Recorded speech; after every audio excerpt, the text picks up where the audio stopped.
श्री राम भक्त हनुमान की शक्तियों और चमत्कारों के बारे में कई किस्से और कहानियां मौजूद हैं। लेकिन क्या आप जानते हैं कि अंजनी पुत्र हनुमान का जन्म कैसे हुआ था?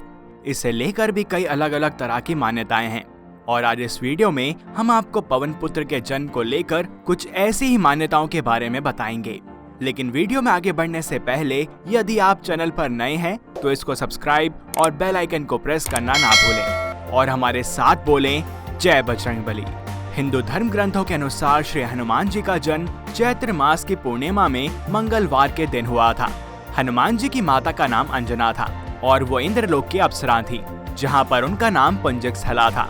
हनुमान जी के पिता का नाम वानर राज केसरी था, जो कि अंजन प्रदेश के महाराज थे।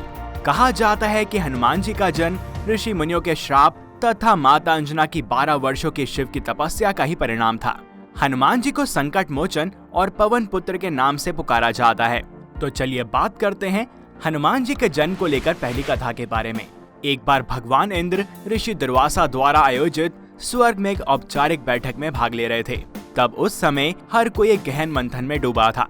तब पुंजकस्थला नाम के एक अप्सरा ने अनजाने में उस बैठक में विघ्न पैदा कर दिया। इस पर ऋषि दुर्वासा ने उसे ऐसा करने से मना किया, परंतु उस अप्सरा ने ऋषि दुर्वासा की कही बातों को अनसुना कर दिया। यह देखकर वो अति क्रोधित हो गए और उन्होंने उस अप्सरा को श्राप देते हुए कहा कि तुमने एक वानर की भांति काम किया है, इसलिए तुम उसी प्रकार एक बंदरिया बन जाओगी। ऋषि दुर्वासा के श्राप की बात सुनकर अप्सरा को आत्मग्लानि हुई और वो उनसे रोते हुए क्षमा मांगने लगी और कहने लगी कि मैं आपको परेशान करने के लिए ऐसा कार्य नहीं कर रही थी। मुझे इस बात का तनिक भी अंदाजा नहीं था कि मेरी ऐसी मूर्खता का मुझे ऐसा परिणाम मिलेगा। ऋषि दुर्वासा ने उसकी विनम्र विनती को देखकर कहा कि हे पुत्री, तुम रो मत। अगले जन्म में तुम एक भगवान से शादी करोगी, परंतु वह एक वानर होगा और तुम्हारा जो पुत्र होगा वह भी वानर ही होगा, जो कि बहुत ही शक्तिशाली होगा और भगवान श्री राम का प्रिय भक्त भी होगा। यह सुनकर पुंजकस्थला ने ऋषि दुर्वासा को नमस्कार करते हुए दिए गए श्राप को स्वीकार किया। तब माता अंजना का जन्म वानर भगवान विराज के घर हुआ। जब माता अंजना विवाह योग्य हो गयीं, तब उनका विवाह वानर राज केसरी से हुआ। वाल्मीकि रामायण के अनुसार हनुमान जी के पिता केसरी बृहस्पति के पुत्र थे। इसके बाद माता अंजना अपने पति के साथ सुखी वैवाहिक जीवन व्यतीत करने लगी। अंजना और केसरी एक शांतिपूर्ण जीवन जी रहे थे। एक दिन शंखबल नामक एक जंगली हाथी अपना नियंत्रण खो दिया और उसने बहुत बड़ा हंगामा खड़ा कर दिया और बहुत से लोग उसके शिकार भी हुए। साथ ही बहुत से ऋषि इस कारण अपना अनुष्ठान पूरा नहीं कर पाए। वानरराज केसरी शंखबल से बहुत प्रेम करते थे, परंतु उन्होंने अपने प्रिय हाथी को मार डाला और वो बहुत शोक में डूब गए। यह देखकर संतों ने उन्हें वरदान दिया कि तुम्हारे घर एक बालक का जन्म होगा, जो बहुत ही शक्तिशाली और हवा की शक्ति और गति का बराबर होगा। तब इस प्रकार भगवान केसरी के घर में माता अंजना ने भगवान श्री हनुमान को जन्म दिया और इसीलिए उन्हें अंजनी पुत्र और पवन पुत्र कहा जाता है। अब बात करते हैं दूसरी कथा की। एक अन्य कथा के अनुसार जब पुंजकस्थला देवलोक में रह रही थी, उस समय वो थोड़ी चंचल स्वभाव की थी। एक बार उन्होंने धरती पर संध्या कालीन एक वृक्ष के नीचे साधु महात्मा को देखा और उन्हें ऐसा प्रतीत हुआ कि वृक्ष के नीचे साधु महात्मा नहीं बल्कि उनके स्थान पर कोई वानर बैठा हो। इसलिए उन्होंने एक सेब उस महात्मा पर फेंक दिया। साधु महात्मा अपनी गहरी तपस्या में लीन थे, परंतु उनके सेब लगते ही वे तपस्या से उठ खड़े हुए और कहने लगे कि कौन है जिसने मेरी तपस्या को भंग किया है? अभी मेरे सामने आओ, वरना मैं जलाकर भस्म कर दूंगा।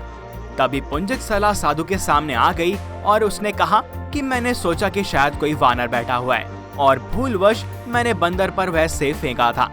यह सुनकर ऋषि महात्मा बहुत क्रोधित हो गए और उन्होंने पुंजकस्थला को श्राप दे दिया और कहा कि तुमने मुझे एक वानर समझकर मुझ पर सेब फेंका है। मैं तुम्हें श्राप देता हूँ, तुम एक वानर का रूप धारण कर लोगी। ऐसा सुनकर पुंजकस्थला साधु महात्मा के चरणों में गिर गयी और श्राप वापस लेने की प्रार्थना करने लगी। तब साधु ने कहा कि मैं अपना श्राप वापस तो नहीं ले सकता, किंतु तुम वानरी के रूप में भी एक सर्वगुण संपन्न वेदों के ज्ञाता, महापराक्रमी और एक महावीर पुत्र को जन्म दोगी। देवी पुंजकस्थला स्वर्ग लोक वापस आ गईं और उन्होंने इंद्रदेव को यह घटना सुनाई। तब इंद्र ने देवी से कहा कि तुम धरती पर जाकर निवास करो, जहाँ तुम्हें एक राजकुमार से प्रेम हो जाएगा, जिससे तुम विवाह करना और महादेव के अंश वीर हनुमान को जन्म देना। ऐसा सुनकर पुंजकस्थला धरती लोक पर आ गई और जंगलों में विचरण करने लगी। तभी उन्हें महाराज केसरी जंगल में दिखाई दिए और दोनों के बीच में प्रेम हो गया। दोनों ने विवाह करने के पश्चात पुत्र की कामना की, किंतु उन्हें पुत्र प्राप्त नहीं हुआ। इसलिए पुंजिक स्थला नारायण पर्वत पर तपस्या करने लगी और उनकी तपस्या से प्रसन्न होकर पवन देव ने उन्हें दर्शन दिए और कहा कि तुम्हारा पुत्र मेरे ही जैसे तेज होगा और तुम भगवान शिव की तपस्या करो।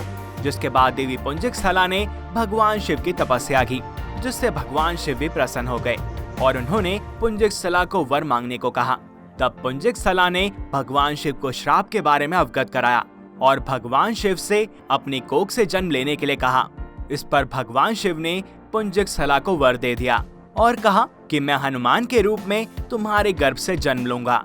और इस प्रकार से हनुमान जी का जन्म हुआ। अब बढ़ते हैं अगली कथा के ऊपर। एक और मान्यता के अनुसार एक बार वानरराज केसरी प्रभास तीर्थ के पास पहुंचे। वहां उन्होंने ऋषियों को देखा जो समुद्र के किनारे पूजा कर रहे थे। तभी वहां पर एक विशालकाय हाथी आ गया और ऋषियों की पूजा में विघ्न डालने लगा। सभी उस हाथी से बेहद परेशान हो गए। तब वानरराज केसरी यह दृश्य पर्वत के शिखर से देख रहे थे। उन्होंने विशालकाय हाथी के दांत तोड़ दिए और उसे मृत्यु के घाट उतार दिया। ऋषिगण वानरराज से बेहद प्रसन्न हुए और उन्हें इच्छा अनुसार रूप धारण करने वाला पवन के समान पराक्रमी तथा रुद्र के समान पुत्र का वरदान दिया। अब बढ़ते हैं अगली कथा पर। एक दिन माता अंजनी मानव रूप धारण कर पर्वत के शिखर की ओर जा रही थी। उस समय सूर्यास्त होने वाला था। अंजनी डूबते सूरज की लालिमा को निहारने लगी। इसी समय तेज हवा चलने लगी और उनके वस्त्र उड़ने लगे। हवा इतनी तेज थी कि वो चारों तरफ देख रही थी कि कहीं उन्हें कोई देख तो नहीं रहा है, लेकिन उन्हें कोई दिखाई नहीं पड़ा। हवा से तब पत्ते भी नहीं हिल रहे थे। तब माता अंजनी को लगा कि शायद कोई मायावी राक्षस अदृश्य होकर यह सब कर रहा था। उन्हें क्रोध आया और उन्होंने कहा कि आखिर ऐसा कौन है जो एक पति परायण स्त्री का अपमान कर रहा है। तब पवन देव प्रकट हुए और हाथ जोड़ते हुए अंजना से क्षमा मांगने लगे। उन्होंने कहा, ऋषियों ने आपके पति को मेरे समान पराक्रमी पुत्र का वरदान दिया है और इसीलिए मैं विवश हूँ और मुझे आपके शरीर को स्पर्श करना पड़ा। मेरे अंश से आपको एक महातेजस्वी बालक प्राप्त होगा। उन्होंने यह भी कहा कि मेरे स्पर्श से भगवान रुद्र आपके पुत्र के रूप में जन्म लेंगे। इस तरह वानरराज केसरी और माता अंजना के यहाँ भगवान शिव ने हनुमान जी के रूप में अवतार लिया। अब बात करते हैं उस कथा के बारे में जो कि समुद्र मंथन से जुड़ी हुई है। मान्यताओं व प्रचलित कथाओं के वर्णन के अनुसार प्राचीन काल में समुद्र मंथन के उपरांत भगवान शिव के निवेदन पर भगवान विष्णु ने मोहिनी रूप धारण किया था, जिसकी सहायता से भगवान विष्णु ने देवताओं को अमृत पान कराया था। परंतु भगवान विष्णु का मोहिनी रूप देखकर महादेव भी कामातुर हो गए थे और इससे उनका वीर्यपात हो गया था।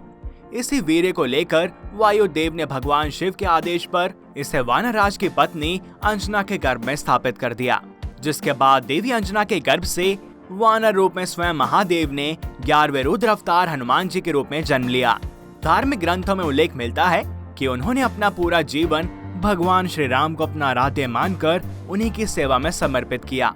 कहा जाता है कि समस्त देवताओं ने इनके बाल्यकाल में इन्हें अनेक प्रकार की शक्तियां प्रदान की थी और उन्हें शक्तिशाली बनाया था।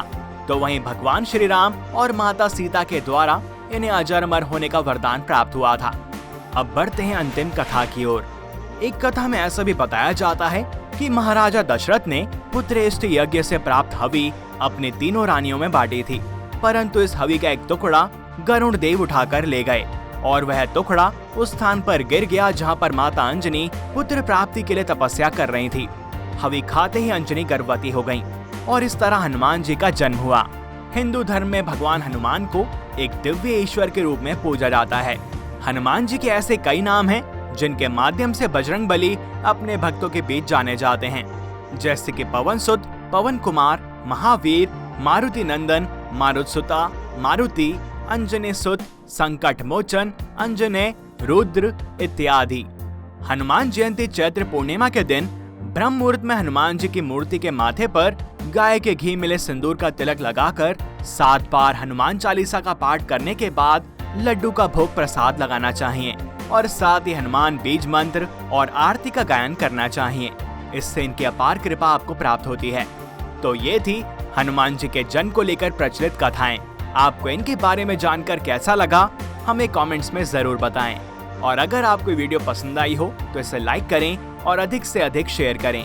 जिससे कि हम प्रभु की ऐसी कथाएं ज्यादा से ज्यादा लोगों तक पहुंचा पाएं। साथ ही चैनल को सब्सक्राइब और बेल आइकन को प्रेस करना ना भूलें। मिलते हैं आपसे अगली वीडियो में और भी अद्भुत कथाओं के साथ। तब तक के लिए हरि ओम।